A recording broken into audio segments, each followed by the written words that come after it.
gusenya y'inkwi ndavuga gucukura y'inzahabu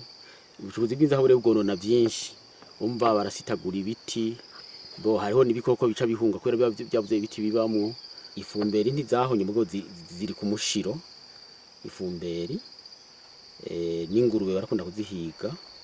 ego bihanga n'abanyagihugu nyene begera ishamba baza kurondera ibyo barondera nyene nk'ibyo bafungura ingorane zirahari nyene kubijanye n'imbibe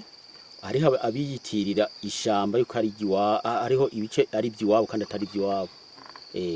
nkuno musi akaroro hariho bariko barakora ibikorwa nk'ibi aho bita ku mutumba wa Kibande haciye haza abafise imipanga barababutsa umva ingorane zirahari bisaba ko abacungera ishamba bokongerezwa hanyuma tugaca dusaba n'uburyo bukwiye kugira tugirene turicunge ingorane dufise nawe ko dufise ingorane y'ibikoresho ku yandi maparike ico dusanzwe tuzi abacunga amaparike usanga bafise imbunda kwa kuko n'abaza konona usanga ari abantu batagenda imbokoboko hanyuma ku yandi maparike nayo kandi abakora mu maparike bakora baba muri parike nyene ntago bakora bagirene bataha kuko umwononyi aje guhenga kuza konona utarashika ku kazi hama akongera konona umaze gutaha umva rero iyo ni ingorane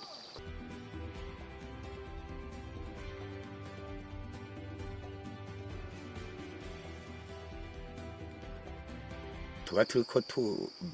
twamama abasenya inkwi abimvyi babahigi mbo hari n'abaragira y'amatungo intungwa hama ivyo byose nibibujijwe mbere tukaba turiko twamama n'abandi baturora ya miriro ya Nyakanga abo bimba inzahabu murabashobora ko baba bafise n'uburyo bwinshi mbo bishobotse iyo twakoreye mu migwi turakunda kubashobora ariko iyo uri umwe bahakwa ko kwivuna ni kenshi baduhatsa cyane baradukubita hanyuma ugaca usanga kumbe nabo bibwiye mu bajejwe gutya intwaro kugira baguhe ingufu ugasanga baravyirengagiza kumbe hamwe ugaca usanga ni mu miryango iwabo ati kumbe sinomupfungisha sinomuhana kumbe ugaca ubona umenga akazuriko nta ngufu uhawe ikindi wasanga tukitura n'abajejwe umutekano nk'abasirikare bari hagufi ukaca usanga ahubwo mbere ngo sico cyatuzanye tujejwe umutekano ntitujejwe kibira mugabo kenshi wava nko ku kazi ukaca usanga abantu bariko babasaba ibiti byo kushingirira ibihararye hanyuma abo bantu wagira ubahagarike kenshi ukaca uvuga ati siwe wampaye turi bace cyane kuko jewe ndi umwe nkorera ku mitumba 3 urumva rero mpereye ku mutumba umwe nsanga ku wundi byayogeye kubera abakozi turi bake batwasaba ko bokongereza abakozi n'ingufu